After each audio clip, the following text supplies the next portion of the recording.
Why are U.S. layoffs spiking as AI replaces jobs? U.S. employers just announced more than 97,000 job cuts in May, the highest May total since the pandemic, and AI is now showing up as a real reason companies are trimming people, not just a buzzword.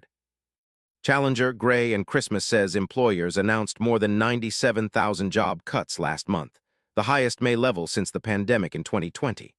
That number matters because it lands on top of an already ugly spring.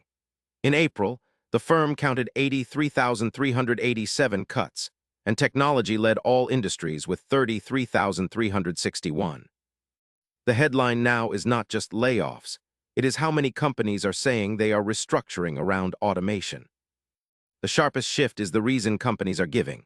Challenger, Gray, and Christmas says AI-led stated layoff reasons for the second month in a row. That points to more than routine belt-tightening. Companies are using automation to replace or fold together professional jobs, especially in white-collar teams where software can now handle work that used to require people. Block is one example, after cutting 40% of its workforce. Technology is still taking the hardest hit. The industry has been adjusting after the pandemic hiring surge, and 2026 has brought more internal reviews, buyout schemes, and restructuring. Google has also continued to cut roles, with estimates suggesting between 1,500 and 3,000 engineering jobs have disappeared this year.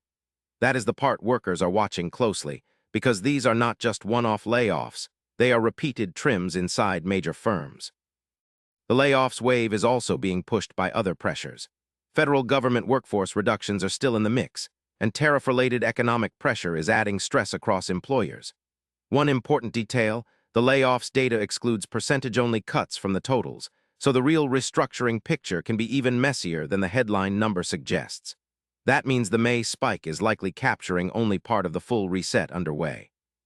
The takeaway is simple. Companies are not just cutting to save money. They are reshaping teams around AI and lower headcount.